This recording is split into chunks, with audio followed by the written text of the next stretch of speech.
Yeah. Wow. I'm almost ready.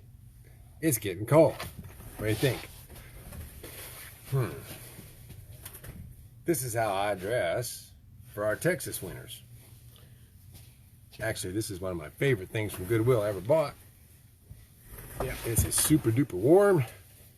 And I'm getting ready. Why? Because we're talking 12 degrees in Texas. 3 to 4 inches of snow. Yeah, howdy. So, I'm going to get on here real quick because I went out and checked on the chickens and did my gig. And then came back and checked again. And you know what? Thumper is still working down there in the Loyalthy Islands. And he's thumping every hour. And he's thumping hard, about a 5.0 on a Richter scale. And that's continuing now to cause the perturbations all the way up in Japan, up into Alaska, and other places where if you bang long enough and hard enough, you're actually going to get other places to go ahead and bang with you. It's kind of like this dong, dong, dong. You get a liquid inside of a ball and start banging on it. I'm not sure why we're getting a consistent hit over there, but we're probably up to 60 earthquakes in an area smaller than Texas that would be considered probably devastating. Devastating. Buildings would be falling, but it's out in the middle of the ocean. Not in the middle. Actually, it's on the edge of the ocean down by the Loyalthy Islands on this portion that when the earth expands and changes, it expands in certain places, and that's one of them. Now, the problem is if you keep pumping up something or keep moving something and shaking it up in one spot, well, sooner or later, you're going to go, and it's going to open up or expand and cause waves, tsunamis, and all sorts of things. But the problem is that if you keep hitting on the inside of a bell or a ball, and you have a liquid inside of it, those perturbations, those reverberations, those rhythmic pulses, well, after a while, they start causing some havoc.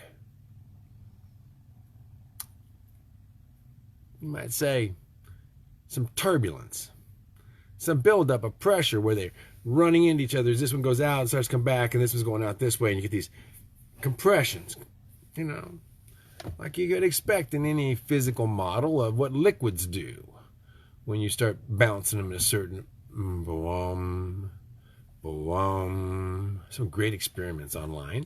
I'm not going to go show them to you because there's some really good guys that do all this stuff for us and teach us all this. And I highly recommend you listen to them. Dutch Sense, he's got some really fine stuff out there. And he gets picked on all the time. And I don't rightly care. I get picked on all the time too. But Dutch Sense is one of those guys that, so he's right and sometimes he's wrong. But the idea is you got to look at all these different views and kind of figure them out. Hey, Michael, nice to meet you. Yeah, this is crazy right now, man. We're talking about freezing temperatures, 18 degrees, 20 degrees over in Houston. We're talking about weather down here like nobody that's alive has got any good memory of. So what's that mean for you up north? Somebody told me they had sunshine the other day. They said it's just beautiful up north there. Ohio, nice and warm. Maybe winter might be late getting there. Or let's put it this way. Let's just suppose, such as in 1815 and 16, when there was so much particulate matter in the air, like there is right now, coming across the oceans from the volcanoes and everything over there in the Kamchatka mountain ranges in Alaska along the Aleutian Island. Yeah, those are all volcanoes, guys. And all those things are pumping up along Japan. All that particle matter in the 2.5. Let's just say this. It isn't the best thing you want to be breathing in coming in off the coast of California right now. And it's coming in with a lot of clouds, a lot of rain, a lot of everything else. This particular matter, and a lot of it hopefully will stay tied up and attached to all that moisture, which is having to condense better. And it's making all these things work so much better if you were looking at it from a certain angle. Better for the potential with these high atmospheric pressure zones to cause earthquakes, because that's a lot of pressure pushing down on the Earth, which is actually, you got a big lithosphere on the top, and then you got a bunch of magma in the middle, kind of, so it's floating. To a large degree, it's floating. So when you push down on the Earth crust, it's somewhat pliable. Even though it's rock and mountain ranges and stuff like that, it's just how much force. God's hand has a lot of force, if you want to call it that. But when you start putting a extremely high density atmospheric pressure, where that might come from? Well, it might come from the sun or the outer cosmos and push on the outside of our Earth, like it did the other day at magnitude 10 more than normal density. Now it's low speed, admittedly. 300 kilometers a second. What's that? That's peanuts, right?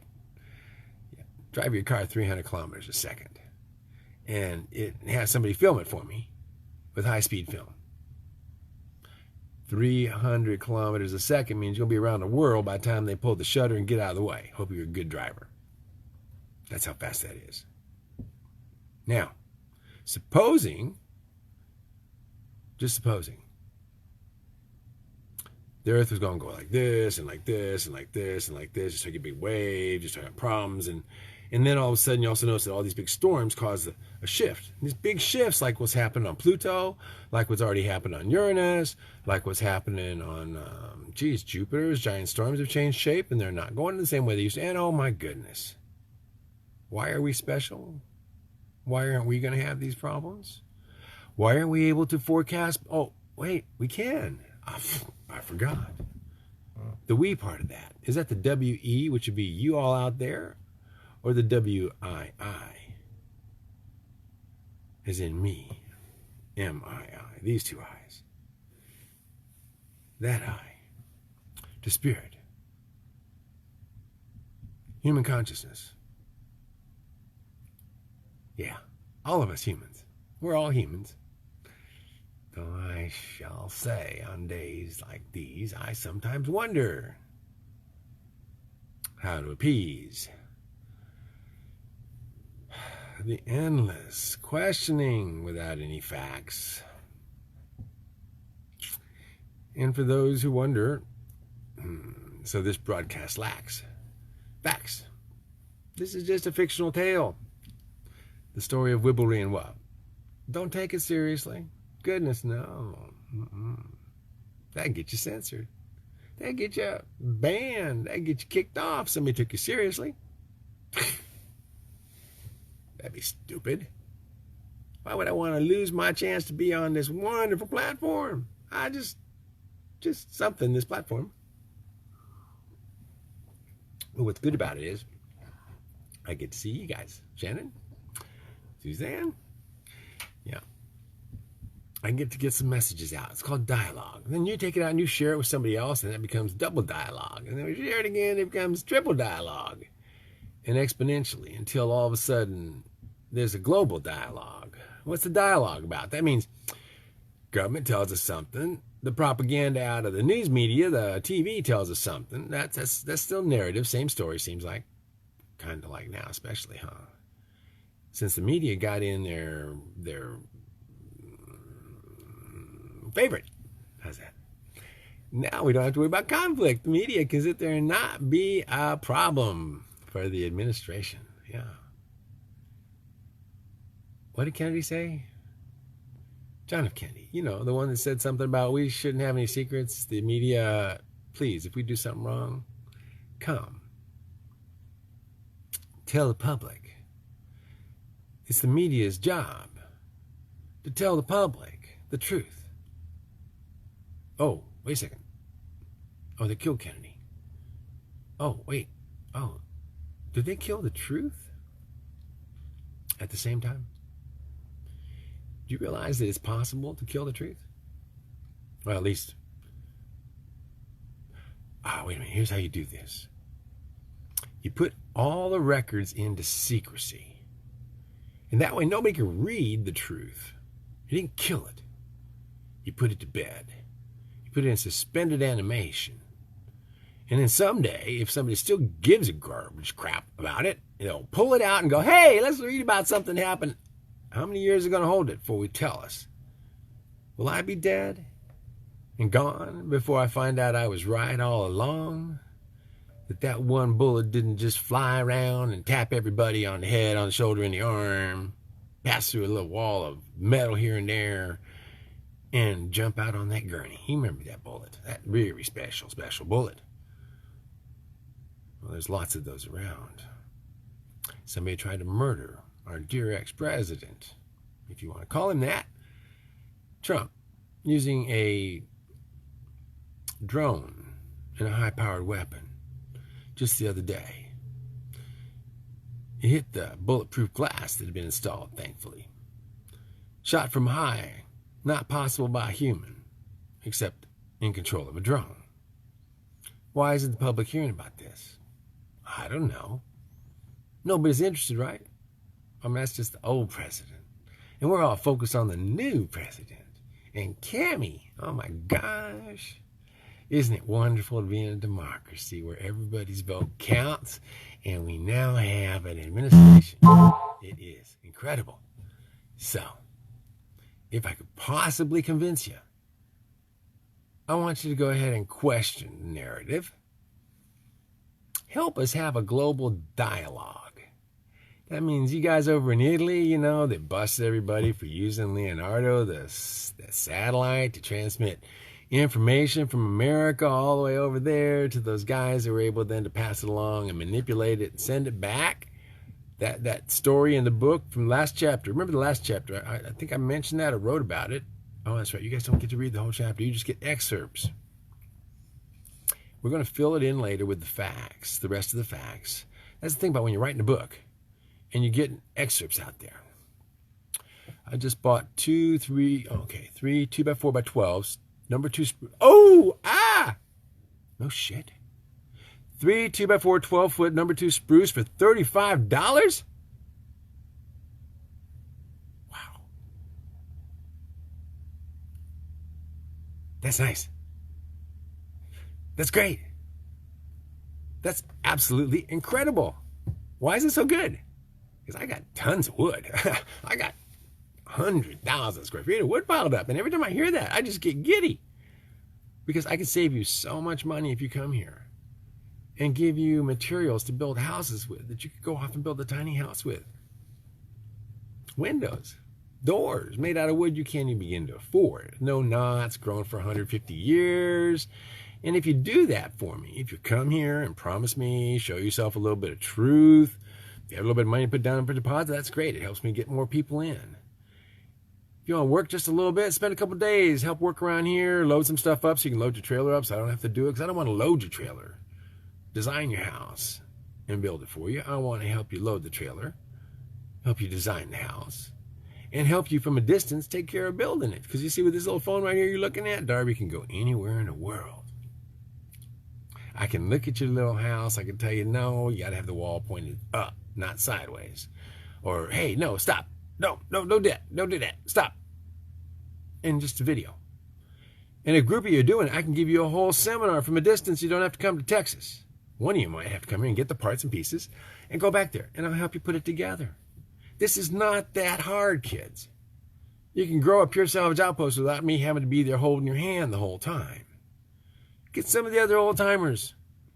I've got to be not the only old-timer out there trying to do this, trying to share knowledge, life skills. How do you build a home out of trash? How do you build it with the simplest of simplest tools? I mean, a circular saw, maybe a table saw.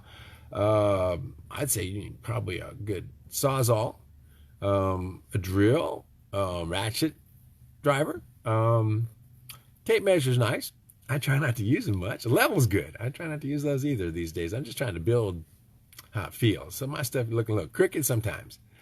But again, what I'm trying to show you is it does not have to be perfect. Perfection is not required for excellence. Excellence is you build a house that's good enough to house your family, keep them warm, feed them, take care of them. That's excellent. Anything after that, hey, that's just show. But if you don't have a house, if you can't keep your kids out of the rain, keep them warm, feed them, I mean, that's a gut-wrenching pain, kids. I was actually near that one time, living up in the mountains, Seattle area. College education couldn't get a job for the life of me. Had my stepson was Nathan, 5. Karina, about 7. Didn't have enough food to start with, so I wasn't eating. I had to make sure they ate. Didn't have running water, so we tried to wash out in that glacier-fed river in Issaquah, Washington. Population 160. Froze our little asses off, and that didn't work. And I tried boiling water. No, so we went to KOA campground once a week with $2.50 each, $2.50 each, and we'd go in that shower. Nathan and I take the men's shower, and Karina and Joyce took the other shower, and we just lavished ourselves in a half-hour warm water, washed ourselves off, and look forward to the next Saturday when we got to go wash again. We can do better. As a veteran, I made it through my times, my life, but there's a whole bunch of them that aren't making it. It doesn't take much. A little roof, a place to go take a shower, a place to get together and share a stove and eat. These are the things I speak of, from the heart. So as it gets cold out there and you start thinking about this stuff, and I told you, start thinking about what you'd like to do if you knew you had 7 days left. You're 5 days into it. Did you do my I love you exercises? I love you. And I do. I love all you out there, even the trolls. Why? You're inspirational.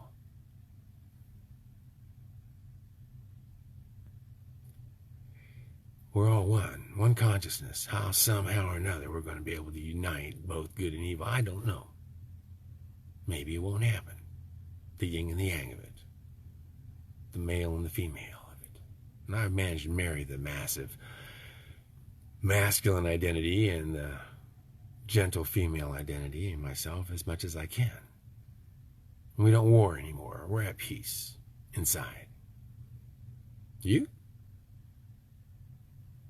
If you had a voice like my daddy in your head for 55 years, it'll drive you crazy. And some of you, that's your mom.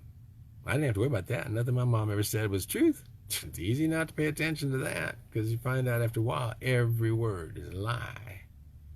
Don't bother remembering the words that liars speak. The moment they lie, they steal honor. They steal all the love you could ever possibly have. They steal your faith. They steal everything you can hope for the moment they utter a lie. I have a poem about that. I may, if I find it, read it someday. But it does start like that. The smile with which you caught my eye, coagulated as you lied, and dried in ugly brown deceit as you continued on. That's a romantic poem. I had a few of those ladies in my life. They looked so pretty, so sweet. Until that, just those lies coagulated on just the mere opening of their mouth became a putrid event. Anybody that lies, I want you to know, your breath stinks of hell. Oh, did I hurt somebody's feelings? If I did, it's a liar. I'm okay with that. Wake up. Great day ahead, guys. I'm going to put my hoodie back on. I'm going to go out and walk around and see how the water's flowing on my property before the snow gets here. You know, we had campers out here last night, and they're camping underneath that giant rock down there. I got to go see this. I didn't get to see them down there. But anyway, Pamela, nobody should have any use for liars. Nobody. Thank you. If you've had as many as I have in my life, you develop an appreciation for it, I will say. because I believed the lies of my love story that her dad, 6'4", got out every morning and did qigong for an hour. I admired that man. I loved her so much that any man that could have that child and raise such a beautiful girl, I wanted to be like him. And so I learned what qigong was. I'd never heard of it before. And it inspired me after she left. Yeah, she left me for a younger man.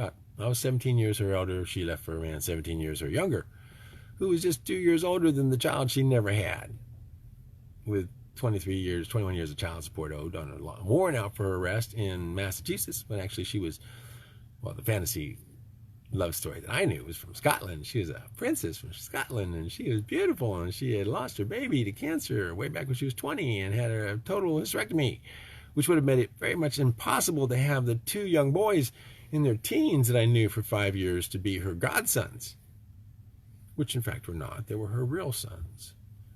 But she played it that well. Yeah. Amazing. So I want to say, male or female, and I've had my best friends as males lie to me too, so don't think I'm picking on females. I've been lied to by all genders, in between and otherwise. No room for liars. No room for cheats. So part of this week, while you're looking at yourself in the mirror, if one of those things you see and you go, I love you, but you're a liar. Well, when you say, but you're a liar, stop. You can't tell yourself you love you in the mirror if you're a liar. That'd be a lie. You can't love a liar. Y'all have a good day.